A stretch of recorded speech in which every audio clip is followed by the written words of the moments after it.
Bueno, regresamos aquí a Jugando Pelota Dura y se incorpora a esta conversación el presidente del Senado, Eduardo Batea. ¿Cómo está, presidente? Hola, un placer estar con ustedes. Muy bien, gracias, un placer estar aquí. Bueno, hay muchos temas por donde empezar, ¿Cómo no? ¿verdad? Y atenderlos rápido. Voy a dejarle Puerto Rico para un poquito más tarde, o sea, el presupuesto del país un poquito más tarde, que es lo más reciente que usted acaba de plantear, pero ¿cómo percibe lo que está pasando hoy en Washington? O sea, ¿algún pronóstico suyo sobre lo de Washington en las próximas horas, en los próximos días? Mira, Washington lleva no 1, ni 2, ni 3 años roto el sistema político de Washington. Esto es algo que lo hablamos los presidentes de Senado. Yo me reúno con los presidentes de Senado de los estados de Estados Unidos y hay un consenso, republicanos y demócratas, que el sistema político de Washington está roto totalmente. Y el caso Citizens United, que permite a las corporaciones dar contribuciones políticas, lo ha hecho peor todavía. Así que Washington, para darte una idea, el presidente Obama no ha podido aprobar un presupuesto en 6 años. No le han aprobado su presupuesto. O sea, con la fuerza del presidente, imagínate, Puerto Rico no tiene esa fuerza. ¿Y qué pasa? Si no hay una crisis, si no hay un drama, si algo no acapara la atención de todos los Estados Unidos, el Congreso no actúa. El Congreso no actúa. Aquí no van a actuar. Aquí no se va a actuar hasta que haya un drama de una magnitud. O sea, en Detroit y en Flint recientemente, para que actuara el Congreso, los niños estaban intoxicándose con agua en unas tuberías. O sea, si no hay ese tipo de drama, el Congreso no actúa, lamentablemente. Y una pregunta, porque usted dijo el día de ayer que si no se mueve nada ya, vamos a tener que, no hay otra que recurrir a los limitados instrumentos que existen aquí, que son realmente limitadísimos. A nivel de cualquier estado es lo mismo, no es que Puerto Rico sea distinto. O sea, los limitados herramientas que existen, que básicamente acudir al no pago y al exponerte a una demanda en el tribunal o muchas demandas en el tribunal y empezar a atender una a la vez. Bueno, hay varias demandas incluso. Sí, pero estas van a ser más grandes, créanme. Pero las obligaciones generales, sería bueno que la gente entienda a qué nos enfrentamos tan pronto como en junio, porque no hay una varita mágica que produzca los millones que están obligados con las obligaciones generales. ¿Qué puede pasar? Mira, bien sencillo. Esta generación, a este gobierno y a esta generación, le toca pagar el gasto del gobierno hoy, cuánto cuesta, y el gasto del gobierno anterior y el anterior, que los acumularon en unas deudas, los cogieron prestados. Así que hoy estamos pagando lo de ahora y lo de antes. Pero no hay dinero suficiente para pagar todas esas cosas. No hay forma de pagarlo de la forma en que está puesto. ¿Qué va a pasar el día 1 de julio? Que hay una deuda, se tienen que pagar, es el momento de pagar $2,000 millones. Si nosotros hacemos ese pago de $2,000 millones, no hay dinero para los policías, para las enfermeras, para las escuelas, para el carro de policía, la gasolina. Simplemente no hay, porque no hay el dinero para eso. Así que si tú lo dejas de pagar, va a haber una demanda o muchas demandas en los tribunales en Estados Unidos, donde un juez le puede decir al gobierno de Puerto Rico, que es la preocupación de nosotros, que un juez nos diga, yo voy a congelar todas las cuentas del gobierno de Puerto Rico hasta que yo decida. Pues precisamente. Ese es el miedo. El pote que tiene la policía, las enfermeras y todo eso, ¿cuánto tiene de dinero? El pote empieza en julio 1 otra vez en 0. O sea, nosotros tenemos que... 9 billones aproximadamente. 9 billones, exactamente. Y de esos 9 billones tenemos que sacar 2 para pagar. Pero 9 billones si estuvieran ahí. Para esa específica. ¿Y cuánto entonces, para las demás? Para las demás es como 500 o 600 millones adicionales. Así que 2.5. Como 2.5. Nos quedan 6.5 en ese pote. Es casi el 30% de ese ese 6.5, ¿en qué se usa?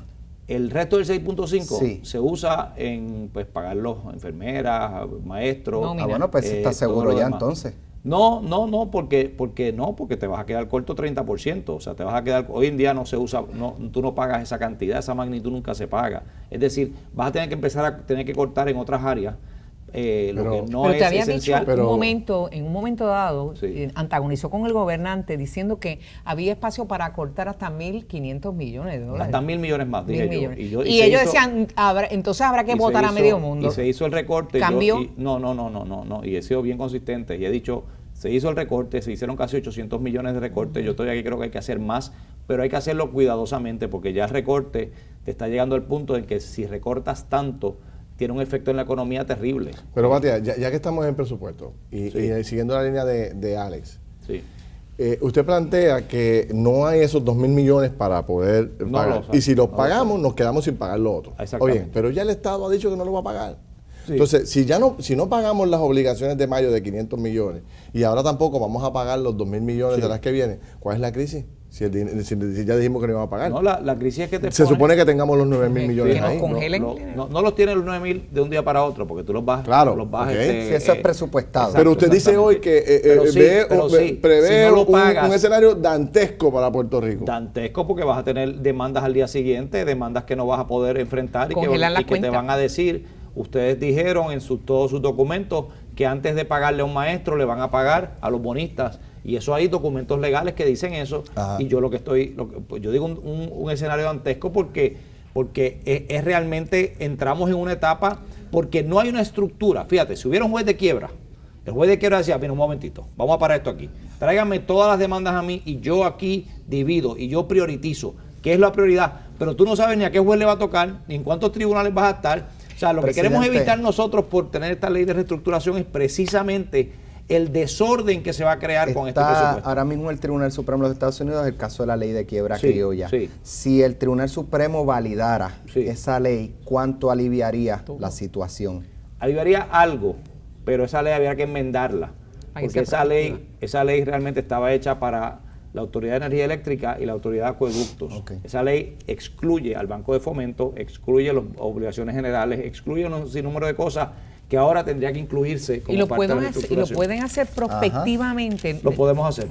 Retroactivamente. Lo podemos hacer. Que incluya los acuerdos previos. Sí, podemos hacerlo y claro, eso entrará en otro litigio y en otra... Claro. Pero básicamente aquí lo que para mí es claro es sentarnos todo el mundo. Yo creo que aquí los bonistas se deberían sentar también y darse cuenta que esto no es un pulseo, esto no es un juego de ajedrez de quién hace la movida cuándo. Puerto Rico no puede pagar esta cantidad a esta forma. Puerto Rico sí está recogiendo dinero y puede, si se le hace una extensión en los términos.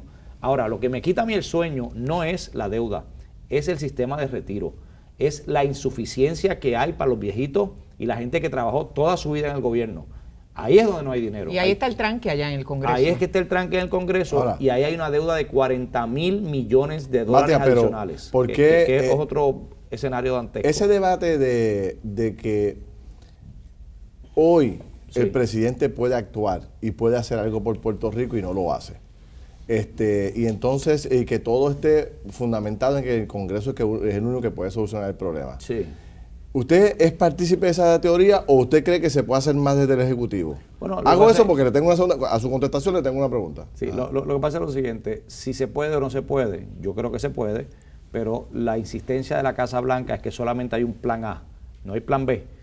Y yo entiendo que estratégicamente ellos no pueden decir que hay un plan B, porque si no, en el Congreso se les zafan enseguida, son tan resbaladizos que si tú le dices que hay un plan B, pues olvídate del plan A. O sea, la presión que está poniendo la Casa Blanca es que no van a hacer nada, precisamente para ponerle ¿por qué? Porque sí es cierto una cosa. Pero nosotros vamos a ir detrás de esa estrategia ciega. No estamos a ciega. Porque el problema es que se nos está agotando el tiempo y el planteamiento que le hago es el siguiente. Ajá. La semana que viene Bill Clinton, Hillary Clinton y Bernie Sanders. Sí. Los tres van a estar aquí. Sí. No deberían hacer los demócratas un reclamo de indignación o de exigirle a los tres aquí que aprovechen la oportunidad de un llamado a Casa Blanca. En vez de hacerle un fundraising y llevarlo a pasear y más vale que lo hagan. Y yo creo que más vale que lo hagan, me imagino que... Pero usted es demócrata, usted es el líder más importante de ahí. Consistente con lo que ha sido las expresiones de Bernie Sanders, me imagino que él lo haga, y consistente con lo que ha dicho también la senadora Hillary Clinton, yo sé que lo va a hacer en Puerto Rico, así que vamos a ver, vamos a esperar la semana que viene. Ahora, yo sí creo que este escenario de insolvencia o de no pago de Puerto Rico, si es terrible para Puerto Rico, que sepan los bonistas que es terrible para ellos también. Aquí estamos jugando, en inglés le llaman chicken, cuando dos carros van a chocar y cuál se sale primero del camino.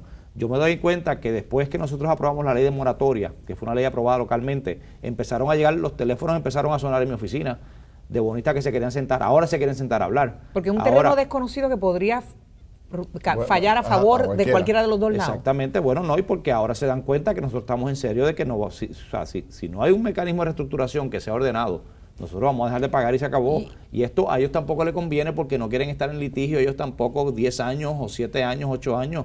O sea, nosotros hemos tratado de evitar, y esto sea el partido que sea que esté en el poder, estamos tratando de evitar lo que para Puerto Rico sea el peor escenario. Y esto es lo que había que hacer, y yo creo que lamentablemente hay líderes del Partido Nuevo Progresista que se han ido a Washington a decir que estos son embelecos del Partido Popular y que no quieren participar. La cuestión de subir el agua, las posibilidades, porque la enmienda que ustedes hicieron en el proyecto de acueducto, de la emisión y eso es cierto, es viable, es posible. Yo creo que son unos miedos raros que están metiendo. Lázaro está metiendo los miedos a ustedes. ¿Por qué? Porque fíjate lo siguiente. Nosotros hicimos en la Autoridad de Energía Eléctrica una reestructuración y después un securitization, un préstamo. Lo que quiere hacer Acueducto es un préstamo y después, si acaso, hacer una reestructuración. Y yo le dije, no, ese perro me mordió ya. Yo no voy a permitir a ninguna corporación pública de Puerto Rico que están adictas a préstamos, a darle un cheque en blanco, que es lo que quiere la gente de Acueducto. Nosotros le autorizamos al Senado a que hicieran un préstamo para una emisión. Ellos lo quieren para siempre. Yo le digo, no. Ustedes reestructúrense. ¿Por qué en Puerto Rico el 60% del agua está en salideros? Cuando en países de América Latina y de África el máximo es 15%. Aquí simplemente, porque aquí cada vez que botan el agua, no importa que con un préstamo resolvemos.